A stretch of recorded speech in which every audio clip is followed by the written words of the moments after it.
Yeah, there you go. Okay, all right. You want to talk Nakato at 62 points or Dan Hollins at 87 points? Welcome to the Rugby Rant podcast show, your premier North American rugby podcast. Growing rugby, one fan at a time.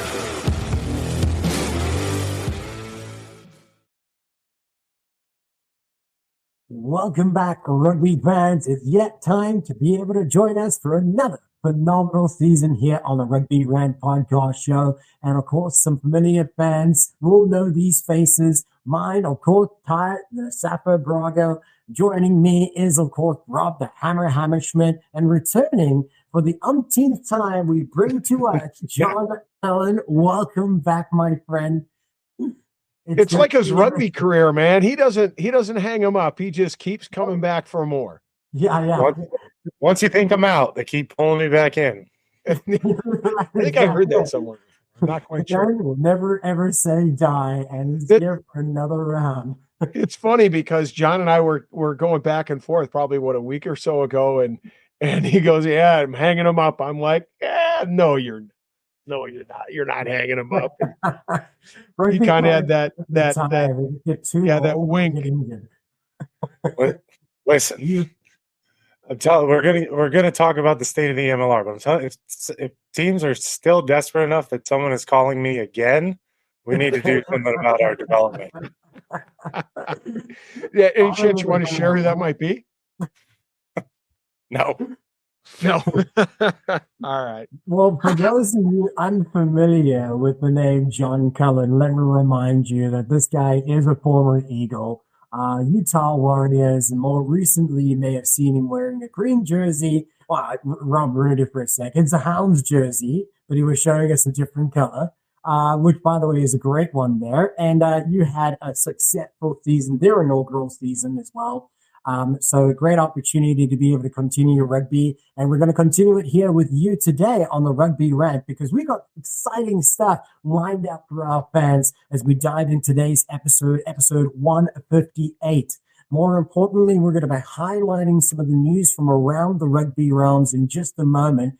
But then the final part of the show, the main act, so to speak, will to be talking more about the addition of a new franchise, or can we even call it that, is the question.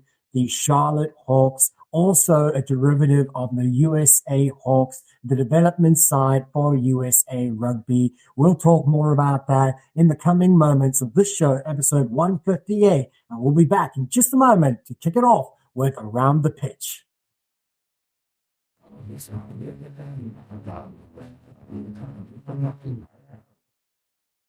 All right, so gentlemen, you know, and the fans at home should know, this is where we highlight something important for everybody to pay attention to, something that may have been in the press, something that didn't necessarily get the highlights that it deserved, or maybe it's just something you thought was interesting. It's your moment to share with fans what you think is important. And to kick us off, we hand the honors over to our guest, John Cullen. Take it away, my friend. Sweet. Thanks, Ty. I don't know if it falls into the obscure, didn't get enough press, but I think it's very important. And I don't think there's going to be a lot of people that watch the show or involved that haven't heard of it. But the Six Nations full contact documentary on Netflix that's coming up, I'm sure all of you that are directly going to consume this podcast have heard of it. But the news or the challenges, tell your friends, invite people over to watch Netflix. Do something like if you're trying to coax them into a game, coax them into a Netflix night. Suggest it to them. Oh, I don't know what to watch on Netflix. I've watched everything. Well, have you watched this? No, you haven't, because you haven't even heard of rugby. So watch it. That's the challenge. It probably gets enough pub, but tell your friends. Yeah. I love it. John's always like, he's a combative guy. He's like, no, you haven't heard of it. Go watch it. Do it now. I love it. That's passion, man. That's passion. Well, it's a great point, though, because I think the Six Nations starts in February 2nd, right? So right. I got to imagine that it's going to be coming out right in February to kind of partner or pair along with, or maybe the week prior to as a lead up to the Six Nations. So with the MLR starting a month later, what a great opportunity to start getting some of your friends that maybe have watched a game or two of club rugby, but haven't really gone to the professional game, get them to watch it. And if you live in one of those MLR cities, then use that to parlay and get them out to a Right. match. What I love about it though is, and this is something that rugby hasn't traditionally done well, and hopefully gets the good result, gets the content numbers up, engagement numbers, I should say, and gets the minutes viewed, because it would warrant getting more stuff like this shown on Netflix or maybe Amazon or whoever the partner may be in the future. But what they haven't done well is sell the story. Here we hope to be able to see stories of players, injury woes, the tale, the turmoil, the struggle that comes with the game day and the build up to it, right? And this is when people really start to be captivated by the game, is by connecting with the personalities inside it. And that's what this Netflix special might be, the first of many able to do that. So, yeah. Good highlight from John. Make sure that you check it out on Netflix. It's coming out very shortly. But let's hand it over to Rob Hammerschmidt for the next piece. Thanks. Speaking of Six Nations, this is really interesting. Probably a little bit more obscure than Full Contact. Apparently, the Guinness Six Nations is going to require the 6 teams involved to have last names put on their jerseys. Apparently, so like in the Fall Nations or Autumn Nations matches, England and Scotland, I think in Italy as well, all had their names on their jerseys. Now, all 6 Nations teams are going to have names on the back of the jerseys. And this is being done for a couple of reasons. They're obviously seeing a lot of revenue generated. I think it was from like Ronaldo came back to maybe, right. Came back to Real or something like that. And it generated something like 178 million pounds in revenue generated from jersey sales. And obviously with rugby team, with the tradition in rugby is numbers are an indication of position, not necessarily the individual player. They're trying to find some way to meet that medium between tradition, but also drawing new fans or casual fans into the game and getting them to identify with players. So I think it's a good opportunity. It's something that they actually did in the women's Six Nations in 2023, and it had some success. We know that the Women's Six Nations were well attended. They broke attendance records and they broke viewership records. So I think they're kind of trying to piggyback on some of the efforts they made during that Six Nations campaign and see if it can have a residual effect on the men's game. Let's hope it can. I love the idea. And the only thing I guess I'd say, as long as the names don't peel off and kind of look shabby, I think it's really great. I mean, I was going to bid on a John Cullen jersey like this, from last season, because he's my boy.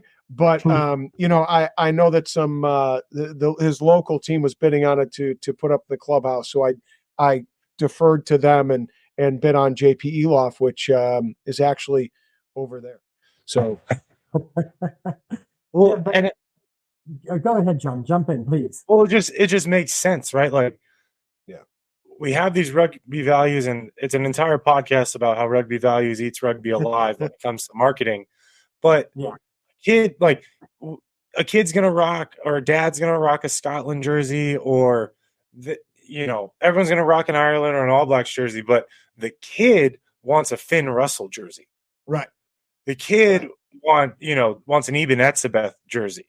South Africa's jersey is great; it's beautiful, right? But kid, if there was a Dan Carter jersey that NZR was making a percentage off, just like NFL jersey sales, they'd make more than all their normal jersey sales. How many Michael Jordan jerseys are worn around the country outside of the city of Chicago? A lot. Oh yeah. Well, and that's just it. Is I know that there's a New Zealand like throwback jersey that has an 11 and Lomu at the top. Right. I was going to bring that up. Right. Think about it. You should be able to walk into any. Oh, I forget the name. Whatever their weird one is down there. Whatever. Any Shields in Australia and New Zealand, and be able to get a Jonah Lomu jersey off the rack, or I'm be rude. Matt Giteau jersey off the rack. Maybe you can this year. I heard he's coming back. Or a George Gregan jersey. You should be able to get anytime. Rocking it like you're rocking like an Aikman jersey. Now, and I tell you, when I was playing, and I was playing lock at the time, like when I just started playing, I got an Australia jersey. I got a number number 5 on it for John Eales because he captained that 99 side that won the Rugby World Cup. And so, I was like, yeah, get John Eales because he's the man. So imagine now we add the name onto it and it kind of legitimizes the purchase of that jersey and the support of the player. Oh, yeah. But, a moment ago, I spoke about it in regard to the Netflix production for the next Netflix special. That you get the narrative, you get the story, you get the persona, you get all these personalities connected not only to the jersey, the number, but then the person that owns that jersey for that moment or earns it, not necessarily owns it. But for a couple of years there, USA Rugby would have made more off a Carlin Isles jersey than they would in all the stupid club dues that every club in this country has to pay. You might be right. And that would have been from outside of U.S. sales. Yeah. But they did that with a recent iteration. I thought they were making some jerseys with some of the USA players on there. I was thinking about buying a Wengalewski. I mean, the only problem is obviously I think the jerseys were like $60 for a T-shirt, with the name printed. I'm like, it's a lot of money for a T-shirt. You could legitimize it for 20 or 25 or, even 30. But, I think that price has got to hit the sweet spot, too. Very important point, though, too, because it's got to be accessible, right? You're not going to sell it or it's not priced right or it doesn't have the right appeal. And certainly some jerseys are going to sell more than others. Absolutely. That's just the nature of it when it comes about that you've got some who have a higher prestige than other players. If they would have had some John Cullen jerseys, they'd have freaking knocked it out of the fucking park and shit. Could have bought the first one in 1994. Okay, gentlemen, we could probably turn this one by the looks of it, but I wanted to take the opportunity to dive into one of the pieces that I also want fans to know. We spend so much time talking about USA Rugby, and when we do, we highlight USA Rugby itself, and we also talk about Major League Rugby, but there is another great American side continuing to be able to do what they do and what they consider to be the premier cross-continental competition. That, of course, is Super Rugby Americas and the American Raptors, of which I will be at every one of the home games this season as one of the announcers. So personally, I'm going to be connected with it. And I'm going to keep giving you guys the news that you need to learn about when it comes to their efforts and that cross-continental competition, which has incredible value and a wonderful potential for years to come. And they're going to be kicking off this February. In fact, I think it's February 16th. I wrote my notes down here. Let me double check. That's right. February 16th against the Doggos 15. There's 2 Argentinian sides, one of which is the Doggos, and then the other is Pampas, which they will do on the following week, February 23rd. Those are the first 2 games you guys should pay attention to. There is some incredible talent that is emerging through their programs there. It, of course, is housed at Rugby Town, USA, formerly Colorado XO, formerly. But it is an incredible game that they play. You can catch it on, I believe it's on, last year it was ESPN, and it was also, I think, at one stage on the Rugby Network. I'll stay close to find out where we'll be showing, and wherever it is, you can assume it's going to be free to view. So take advantage, and why not get to be able to see even more rugby than you had asked for or anticipated this season with American Raptors in mind. So, gentlemen, there we have it, an opportunity to be able to share what we think is important, what fans need to know about. Tell us whether you think we forgot about something as a fan by following us under the handle at Rugby Rant Pod on all of our social media platforms. We want to be able to hear from you. We want to share what you want to learn about. So continue to be able to tell us what that might be under the handle at Rugby Rant Pod. But before then, stick around because we're going to be back in just a few moments to talk about the new edition of the Charlotte Hawks to USA. Sorry, should I say MLR Rugby? We'll be back. Stick around.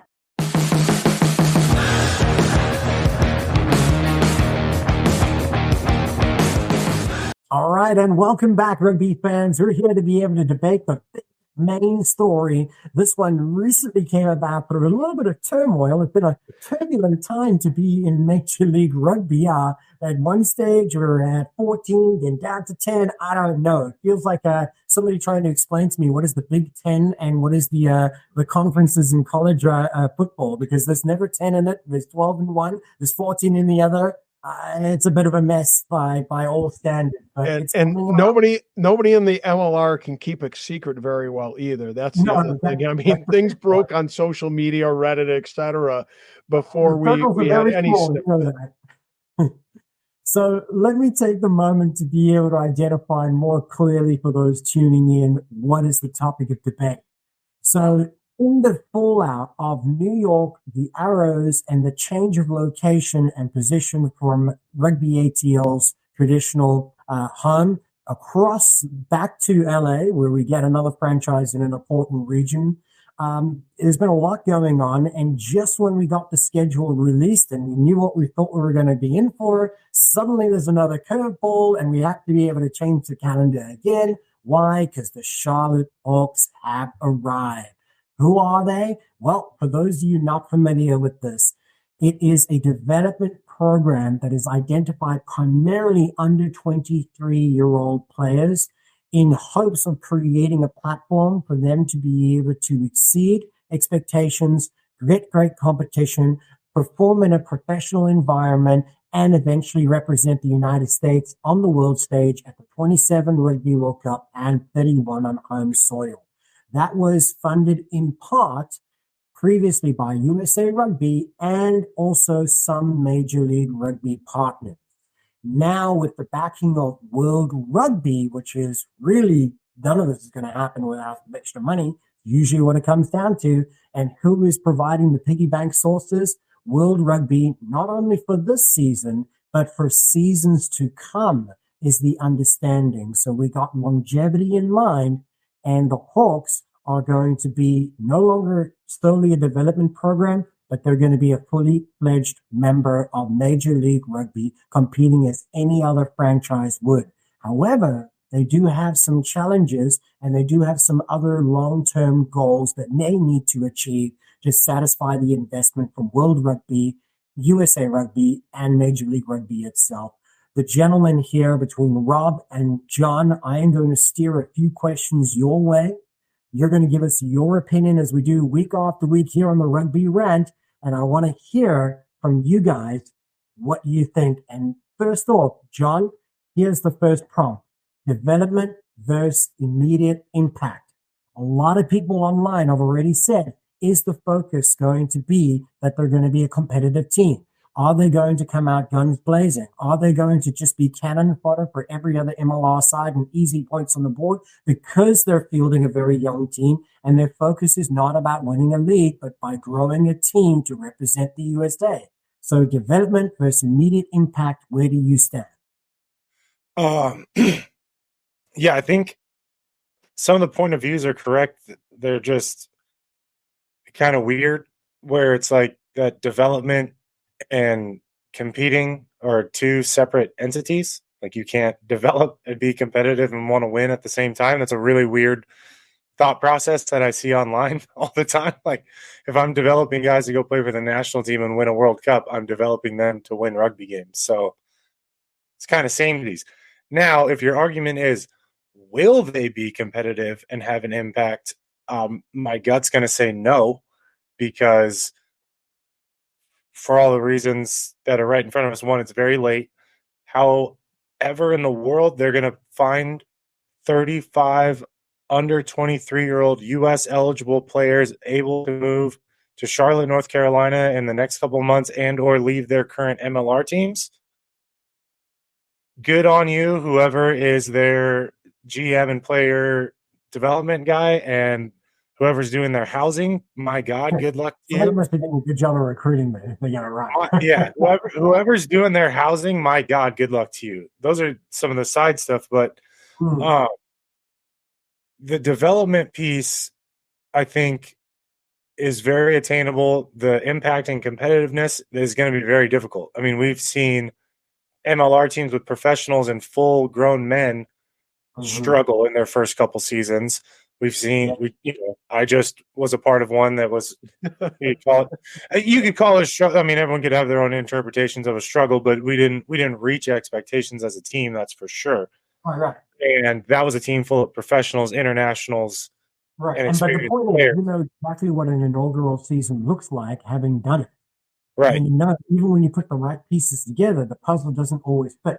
So if their expectations are that, they're competing for a championship, I think that's a little bit silly. And I don't take Scott Lawrence as like a BS coach talk guy.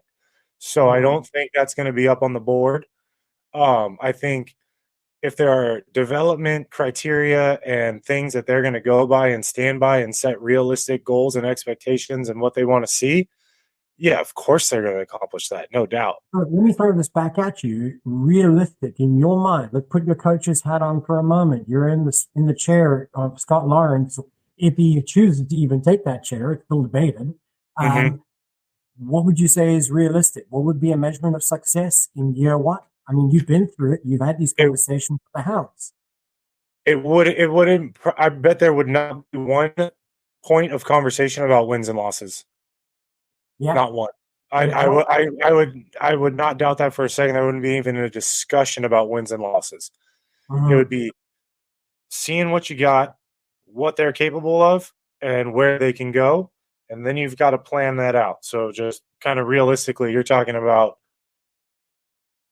defensive strategies and executions, line out technique, style, and expectations. Scrum technique. Build a team, build something that's got more than 1 year's vision, Right. You've got long-term things of using this to establish a defensive attack and line-out based strategy or style that's going to academy develop itself into the national team. Right. So this all circles back around to what you originally said when I said development versus immediate impact. And you said, well, it's kind of a weird conversation because obviously any team that's developing or even new wants to be competitive. They want to make an impact. That's how you measure if your development is working. So you're saying that both those things align because it's the first season. It doesn't matter like what team it is. You're going to want to try to make an impact, but you're not counting wins and losses as your impact. Right. And I want to follow that up too. Like some people may take this wrong. That doesn't mean they're going to walk into film on Monday after giving up probably 45 to 50 points against San Diego or whoever they play in the first game and be like, no worries, boys. We're going to get better and develop. So don't feel too bad about like those conversations. Had fun. Yeah. I'm just glad you guys were all out there and had fun. Like those conversations are not going to happen. Like they're not going to be happy about that. Right.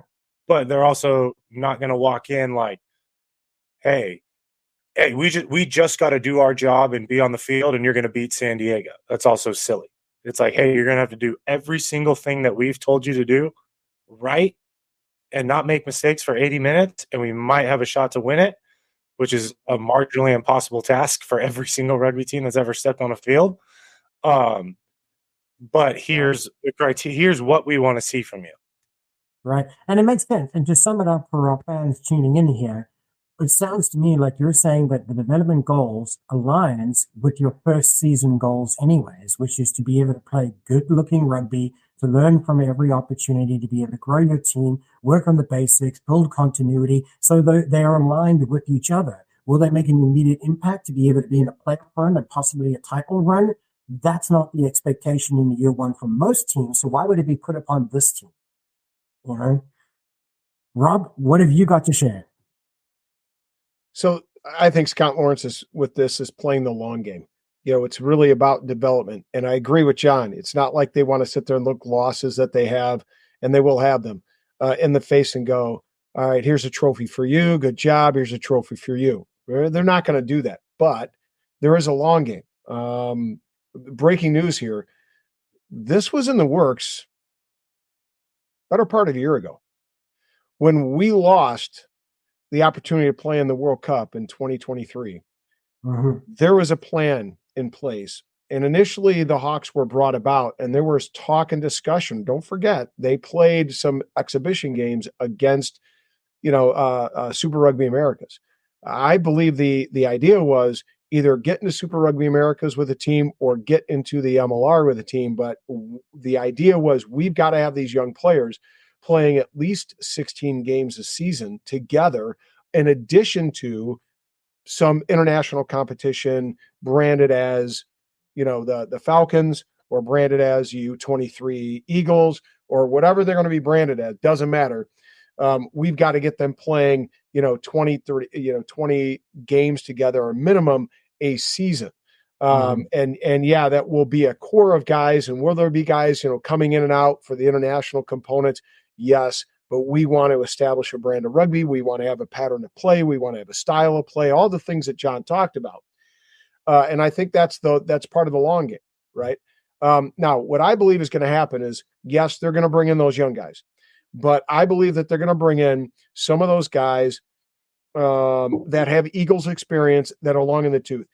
I don't know if Nate Brakeley has the person. I mean, John probably knows Nate better than any of us here. But USA experience, long in the tooth. Long in the tooth, but he's the type of guy that they might be able to recruit and come back and go, "Hey, Nate, give it one more year. We need you. We Charlotte's need really you." hot summer. I don't know. Hold on. So we need you to come in, and we need you to provide that. Cool. Let's not forget he was a captain of the Eagles here most recently. And we need you to come in, and we need you to establish a leadership, some leadership principles. We need to have you establish some leadership style. We need, some veterans in here that are going to ingrain these young guys into the Eagle system and the Eagle way of playing.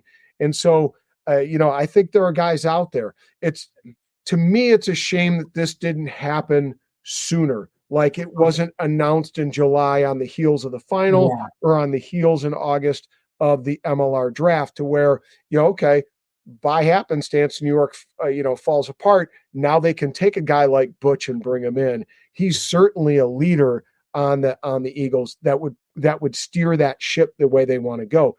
I believe they're going to try to find that mix, right? So don't be surprised if this isn't just made up of U23 guys and these young guys that they have an eye on being in the mix for 2027.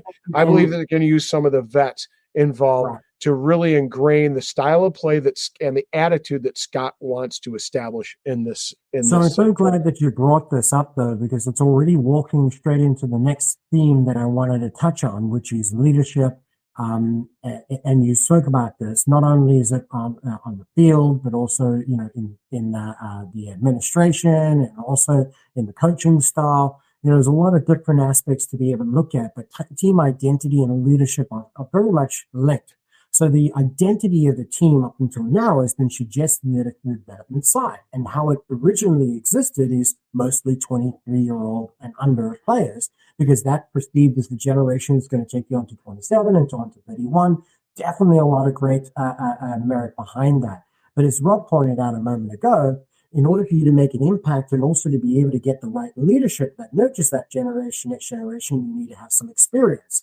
So certainly they might go shopping for those players that you pointed out, Rob, and those that fit that bill similar to that are available to be able to take up a position like that. John's taking phone calls left, right, and center already, he says. But Scott Lawrence has been a logical choice. Being at the helm for USA Rugby to be able to take this on. He's got Major League Rugby experience, formerly with Rugby ATL as a key partner and also as the head coach.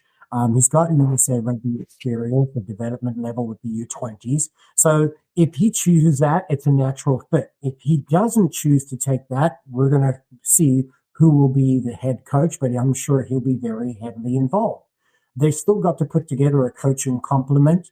Although the identity of the team is identified as the Charlotte Hawk, playing from Charlotte. There's great facilities there. They've got a stadium that they previously used, which we assume will be their home for the future as well, although it hasn't officially been announced. I can't remember the name of that stadium. Anyways, doesn't make a difference right now.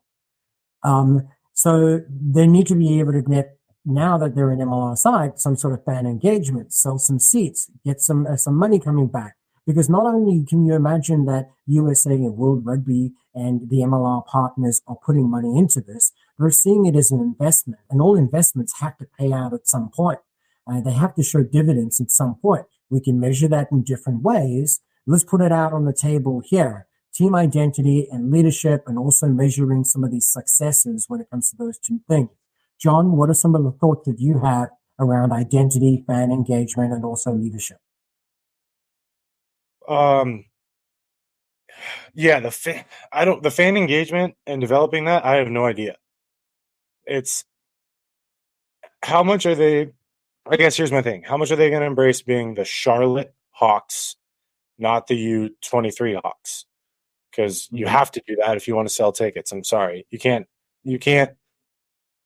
I don't know what marketing guy can fake sell a faux U23 versus other pro team games for teams to come to. Right. Charlotte people will go see Charlotte sports. I would assume you can sell that. Right. So they got to embrace the Charlotte Hawks. Please don't have red, white, and blue colors. I just don't think it will.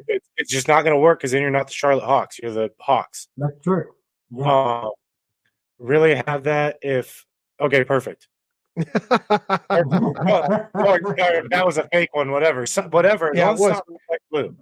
One, we already have too many red, white, and blue teams. Not that that's a bad thing, but we already have too many. And then you're not the Charlotte Hawks. The U23s, the U20s can be. They're going to have their own identity, their own brand. The Ravens or the Condor, or pick some cool bird. Who cares? You got to be the Charlotte Hawks, and you got to embrace that. While if you're sticking to your basis of the core principles of the team as U.S. eligible only players and all that, by hell, you could sell that for sure. No question. And that's something that a lot of people have been waiting for, right? For one team to be able to stand for a team to step up and do that, I think that's awesome. As obviously as a born and bred American, but your team has had it at its core development as its focus, so it is a positive shift, and one that probably suits the MLR better than they might admit. So if they do that, I think they could possibly have some success. If they don't, and somehow. Because to that point, though, even if I'm not a Charlotte fan, I could still very well be a fan of the Hawks because of that philosophy. Right. American players first. Yeah, yeah. If you're on the fence as an MLR fan, or you live in Atlanta and don't know anyone to root for, pretty easy to get on board with that one. Yeah. Sorry, Atlanta. That was a shot fired at Atlanta. There's another great opportunity to think about, okay, well, we've got fans here. We've got a community not that far away. That maybe we should try to find ways to be able to build rugby ties and bring them over as fans to the Hawks. Potentially. So there are opportunities to do that. Yeah, I'm interested. I'm very interested to see how they go with that. I obviously want it to be successful, but there's a lot of ways it could go wrong, so they got to get it right. Right. Here's one of the other things that I would like folks to be able to think about. Not only is the goal here, I would believe, to be able to create players that eventually would represent USA on the highest levels. We know that's a vision. We know that's a goal.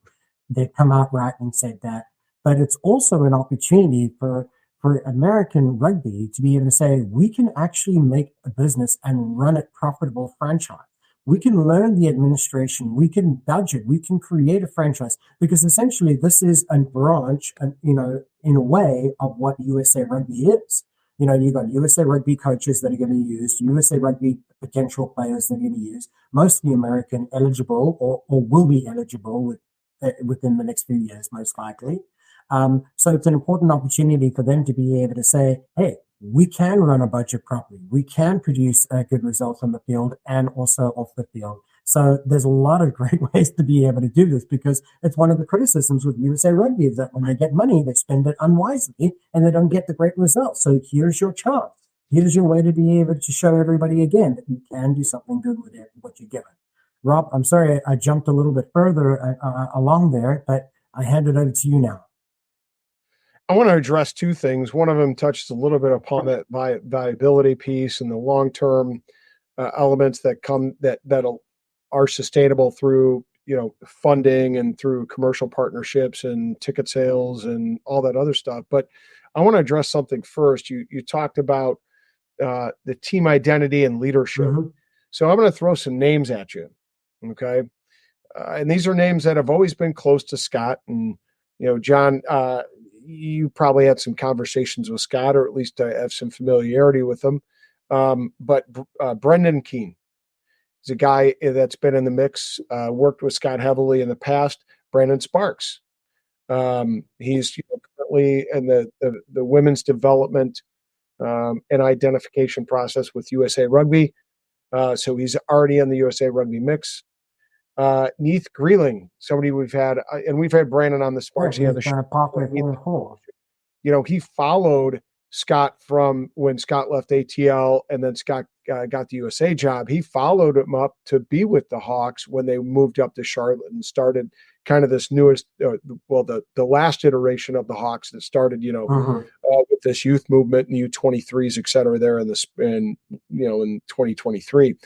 And then imagine Jimmy Harrison's got to be involved in some way, probably not on a real overt way, but probably involved in a lot of the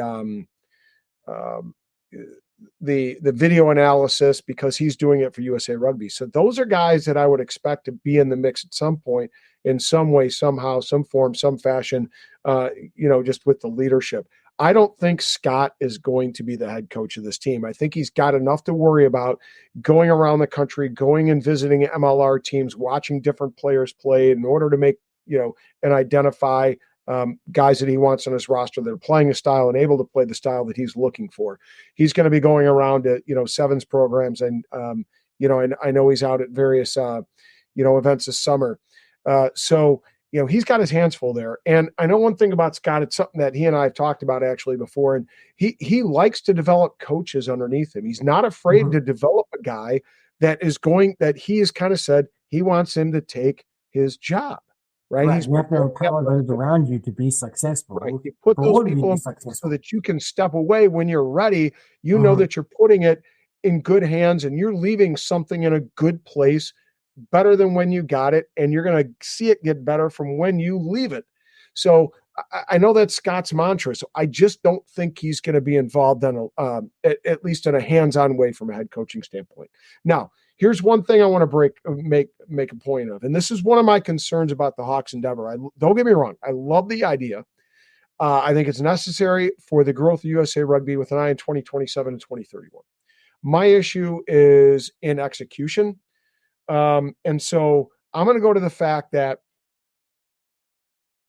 what's funding this is not a traditional ownership style like what's typical in the MO. It's being funded in large part by World Rugby money. My concern is, unless those commercial partnerships, unless those things that John talked about, unless you get a great fan base that's paying, putting butts in seats, you won't be able to be sustainable without World Rugby, or B, if you don't find success, you won't be able to find an owner out there that's willing to take up the slack for World Rugby.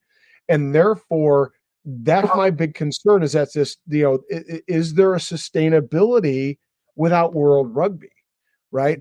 And we know World Rugby is incredibly fickle, right? As soon as they're disinterested, their money goes away, right? And so this team, that's going to be one of their long-term challenges, finding that sustainability, financial sustainability, so that they can continue to be a part of the MLR and they can continue to allow that development that John talked about in the first segment to happen in a natural path as we get closer to those big earmarks in 2027. Right. And I think that's going to be some of the toughest challenges. We're confident in the player development, the coaching staff, the infrastructure, the logistics. They will have that because they've got experience in that. Where they don't have experience is developing a brand from nothing, which is what they're doing. It's materialized overnight. Now, there's coming from transfer from here and there. Remember, Scott was involved in branding with ATL, so he was GM and coach of that organization. So he does have experience there, and I think he's gonna. While he won't have a direct hands-on, as I said, he's gonna put a stamp on things. Right, sure, okay, but he's not going to be the guy doing it every day. So who's going to be there is the next question. And are they going to be able to follow through? Are they going to hit the metrics? Because World Rugby doesn't give you any money without any strings. No, So there's no, going to be metrics no, that have to be hit along the way, 100%. right? But So, if there's a guy, and that's where I think he's going to be involved, right? Is what are the what are the goals? What are the objectives? What do they call them? RTIs? No, or all right. RP, yeah, ROI, whether return on investment, but also KPIs. You know, um, so he's going to establish those for the staff, for the coaching staff, for the organization as a whole, and go and hold people's I get feet to that. the fire. You know, he's the CEO. He doesn't have to, he's the captain. He doesn't have to know where the navigator puts, the dot on the map, but we know that we're headed in the same direction. And certainly that is the goal. But this circles back around to something that I said before, and you've now gone even more in depth of it. Not only is this, in my opinion, an opportunity to be able to grow American talent, to be able to take on the higher honors, but it's an opportunity to grow as an organization as well. Through developing brand building exercises, marketing tools, a channel that is sustainable through revenue in several different streams, not only through merchandising, not only through ticket sales, but of course to make this a profitable business. Because rugby, where it fails, not only here in the US, but everywhere, is when you treat it like a business, right? And I say that because no sport can survive without revenue. And you can't continue to ask for handouts. And as you pointed out, World Rugby is incredibly fickle. You might be their favorite nephew right now, but you can certainly fall out of favor as quickly as you fall into favor. And you got maybe 4 or 5 years to get this right. Let's be generous and say that they're going to continue funding this until the end of the next next World Cup cycle before they evaluate again, right? Or there's another presidency or another person put in charge of that development program, and they have a different opinion. So much like any other MLR franchise, you need to prove your worth and prove that it's sustainable inside of 3 to 5 years.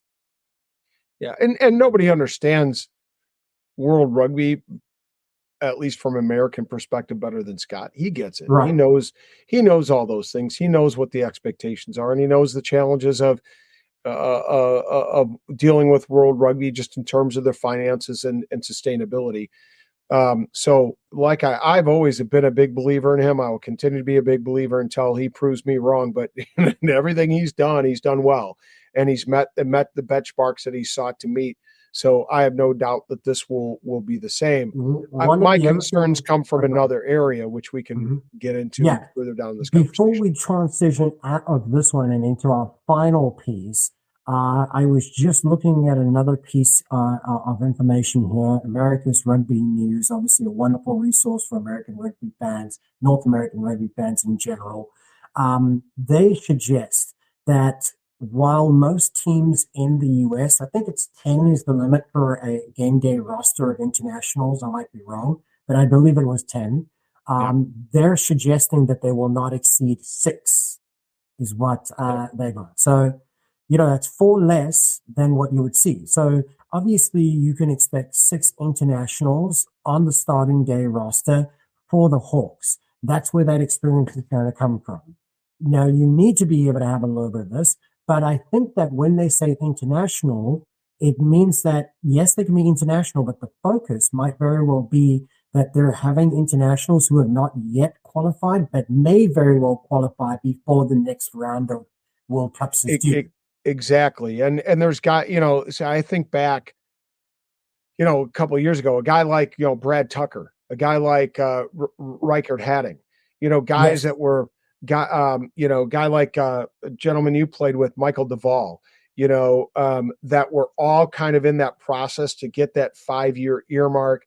They're going to identify guys who have been here for 3 and 4 years, or who young guys who they can build towards that, towards that benchmark, that time, 5-year time frame, by the time, 2027 hits. So that's where I would see those 6 players coming into play more in that and regard. That makes total sense to me. Yeah. Then bringing in, Matt Gettu, right? Right. Although, I can forgive 1 or 2 key positions because of experience and you want to remain competitive in the league. But if you can avoid it, I would choose to do that because there is enough talent. And recently I read an article and it was actually a wonderful opportunity to be able to see how you turn lemons into lemonade. And New Zealand is looking to quickly follow this. South Africa at one stage in its history did not allow any overseas based player of South African nationality to be selected for its national side. New Zealand still has this policy. Well, guess what?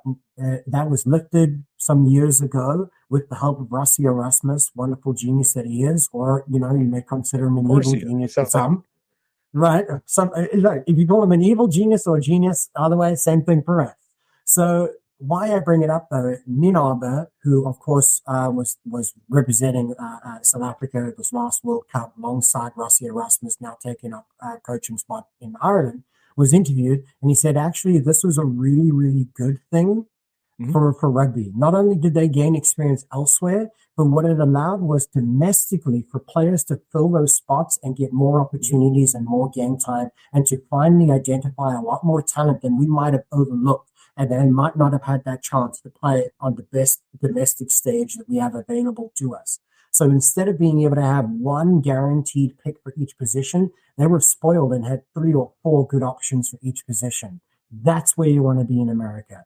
That's why you want to have more starting players of American origin or eligibility as often as possible. Sure. The only big difference is they have the full complement of kids playing and developing through the system. Sure. You've talked about it. Yeah, like yes, Ty's talking about. But you're not going to get there if you don't set it up that way, right? So what I'm suggesting is if you continue to be able to play, chicken and the egg. Yes, but there's enough guys to be able to create. Maybe that won't be as competitive as every other team, but this is the right team to be able to do it with. Is what I'm getting at. Okay. Yeah, so gentlemen. We're going down. We're going down a different path. I've got too much to stay up. Yeah. So I want to be able to turn our attention to the last part, which is long-term impact on USA Rugby. We've already touched on some of these points. We've spoken about the coaching. We've spoken about picking players of American origin or eligibility. We know that has an opportunity to be able to create chances for players to represent the US for the 27 and 31 Rugby World Cups. Let's again try and talk big picture with this. John, your final thoughts. How does this impact the future of USA Rugby? I think with everything we discussed about, there's got to be a net positive no matter what. If you're getting more guys playing more good games, the level or depth that will be, it will remain to be seen. The one thing that Rob kind of touched on, we touched on it a little bit, that I'd like to see that may, if we really want to talk like big picture and development, is who are the coaches going to be? Are they going to be U.S. coaches? Which I know you can't, we don't use the term U.S. eligible coaches because coaches come in every other country, coaches come from all over, but we don't have the benefit of having so many coaches. They have to go overseas for other jobs. I'd love to see, as they're embracing this whole thing, is that we have American coaches and guys that are from here and grew up here, and if I'm being completely honest, are going to stay here and keep that knowledge going, whether it be an MLR job or a college job or whatever job they have after this, they keep that going. And we get to the point where we have so many American coaches coaching that we start filtering out and becoming that group. Yeah, once you have a surplus, you're in a pretty good position. Right. And it's, you know what I mean? Like, I've learned a ton from every international player, international coach I've had. I appreciate all of them. But I'm lying if I don't want to say that there isn't something in me of why I have to have an international coach to be properly coached. I don't like that's an accepted fact right now. So I think besides the development of the players, another challenge for them, if they would embrace it, is the ability to develop more coaches and have U.S. coaches in these head coach, forward coach, defense coach roles. Academy, well, it already is kind of an academy, so you can't have an academy coach, but Yeah, I would love to see that. I'd love to see all American coaches. It's, Rob mentioned if that's kind of another one of Scott's things of developing coaches, I think this should go right along with that. Yeah, absolutely. And again, that's like, the future of American rugby is not only on the field, but off the field as a concept. And nurturing one generation is not only extended to the players, but the coaches and also, officiating. You need to be able to lift the quality of all of those, referees, everybody. It should be, there should be more opportunities at all levels to be able to nurture American rugby players, coaches, everybody. And you pointed out a moment ago is that it's not like you're eligible, but you want to make sure that even if they're not originally from the US, that they plan to stay here and continue their rugby in the US. Right. I would think of like names like Robbie dropped some names. I'd say like a Kyle Sumption or a Sean Davies. Sean's like yeah. Sean's like 0.85 at this point. Mm-hmm. He barely speaks Afrikaans. He's been here for years. He's like 0.85 American. As well, I swear. But when you put your rugby career, most of your time into the US, you can say that you are a supporter of American rugby. You were out there, Davies himself played it, coached it, assisted the game in growing in some way, left it better than where he found it. And that's the main principle, the underlying message there. If you stack it in all different categories with those type of people, the future of USA Rugby will be bright because you're putting the right people in the right places who are going to stick around and put in the work. Right. Rob, what have you got? Okay, long-term impact on the United States. Well, again, I think the key is, are we going to have a funding model that's going to go beyond and live beyond World Rugby? I think that's a key and critical question. Is there a pathway to get free of World Rugby's teat in this particular case? I think that's a critical question that hopefully is being mapped out or at least being addressed in some way. On the coaching end, I want to be clear, and I get what John is saying. Like when we talk about an American coach, we're not necessarily talking about born and bred in America. I mean, obviously that's ideal and we want to see that continue. John's a great example of that, doing his own great work in Iowa. But like, here are some examples. Like Taylor Howden is a guy who's coaching, who's been here, who was with, I think, the Aviators or something like that, born in New Zealand, but, when I say American, he's been in the United States, committed to the United States rugby, been here, not going anywhere. He understands the American rugby culture.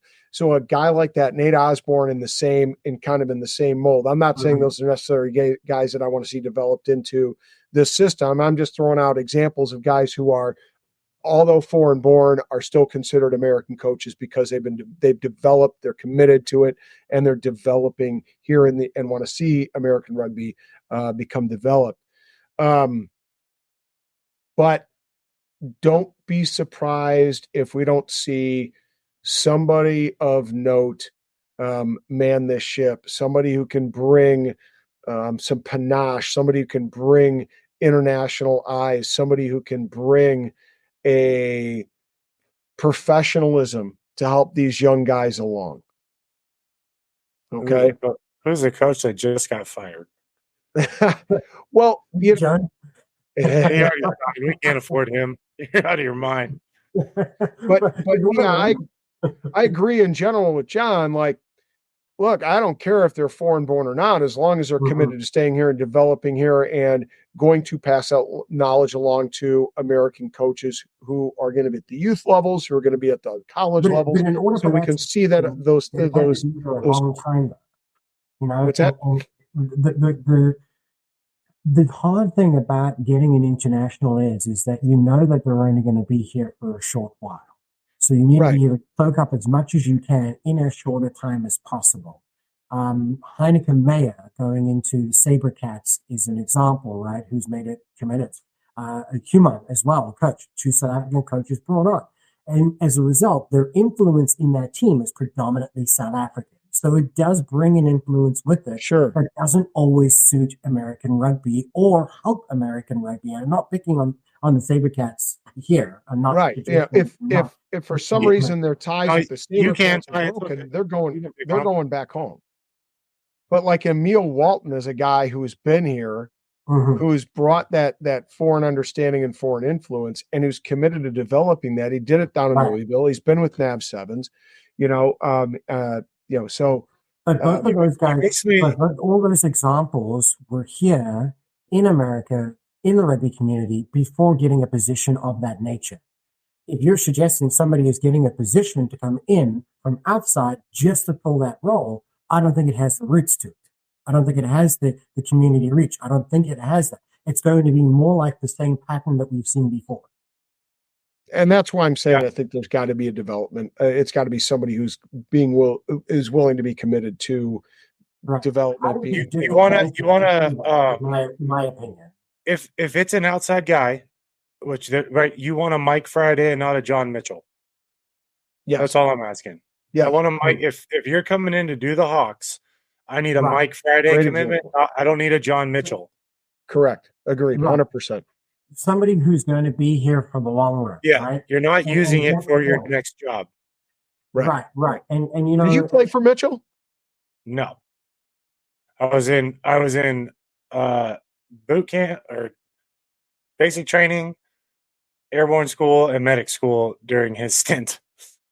Gotcha. Okay. Slightly different pathway. But I'm not saying I think John Mitchell was a damn good coach. We at least scored points when he was our coach. It was awesome. I was watching on my laptop, and we scored like 40 points for the first time in U.S. history, probably. But the thing is like they have a purpose at the right place in the right time, and there's always a tool for every job, right? But the set of tools that we now need to be able to put together needs to have longevity in mind. I personally would be disappointed to be able to hear that somebody from completely outside of USA Rugby doesn't really have a lot of deep connections to it or deep insights, comes in with an international influence and shares what they think we need to do, which is how it's always been done before. Most recently, Gary Gold is an example. Again, not casting shadows or throwing stones, but they were not the results that we wanted. And a lot of the times people criticize it because it wasn't an American coach. He didn't understand the American rugby culture or the climate or those things. All of that aside, style of play. Style of play. You could pick a number of things, right?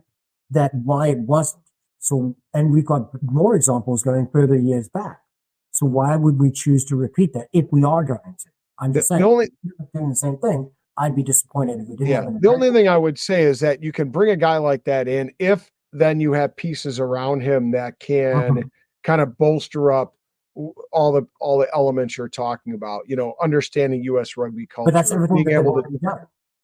Gary Gold had assistant coaches who were all American backs. That's already been done. And it's but that's at but you're talking about at the national team level, right? We're talking about a slightly different entity. I mean, you still have Scott Lawrence at the top of that eagle at the helm of the Eagles. Okay, I see what you're saying. You're saying it's the same, but not the same. But it's kind of the same. Right. There's only one international coach I want, and he would never do it. Out of curiosity, who would that be? Yeah, Ronan O'Gara. Okay. There's nothing. I said this for a long time. I will say it forever. Our fascination here with Southern Hemisphere rugby is not us. Oh, you mean we're also not England. We're definitely not South Africa. I was like, the closest nation we are to rugby, as no American likes saying this, but I'll say it, is France. The way they play and how they play, the mixtures that they have of cultures, ethnicities, and backgrounds in that country that are brought together on a rugby field, and the styles that they bring of like their mix match French style is the closest person USA Rugby should mirror in the world. We're never going to be New Zealand. We're not going to be South Africa. We're not going to be this bastardized version of both of them put together. The closest thing we got is France. And O'Gara brings that Irish strict discipline, right. brought into the French flair at La Rochelle and has done it beautifully, he would be our magical coach. Not that I want Scott replaced. Nobody get mad at me. Scott, you're a great guy. On your top of your wish list. I'm just saying, wish list of obviously he's not going to leave La Rochelle to coach the Charlotte Hawks, but I'm just saying, for me, that's my, yeah, maybe World Rugby pockets. That's my like golden goose. Okay, I like that. I like that. Well, it remains to be seen, and perhaps the whispers across the rugby communities will reveal who it may be, as we know that it's a very tight knit community and one with loose lips because secrets don't stay secrets for long in American rugby. So we will certainly come to learn shortly who that may be and what the makeup will look like in terms of the coaching staff, and as we get closer to solidifying some more of these details, we'll continue to be able to share it with you here as the Rugby Rant podcast show. As you know, we aim to grow rugby one fan at a time. And at the core is always you, the fan. And we'll continue to be able to share as much information whenever we get it, week after week here on this show, with the help of course, Rob the Hammer Hammerschmidt, myself, Ty Brogger, and on behalf of John Cullen, again, pleasure to be able to have you with us. Thank you very much again for joining us, and perhaps we will see you lace up one more time. Right? Charlotte's still knocking, right? Everything going to trade that hat in for the East Coast hat? Wherever it may be, man, we will support you. Oh, yeah, maybe this is my hint. Yeah, come back. Already, you just love staring in the pot, though, don't you? I'm not. Everything hurts. My couch is nice. All right. So once again, fans, it has been a tremendous opportunity to be able to spend this time with you talking about American rugby, what we do here week after week. As I said before, it's continue to grow rugby one fan at a time. And all of that is with your help. So again, thank you for tuning in to episode 158 of the Rugby Rant podcast. And we will see you at the next.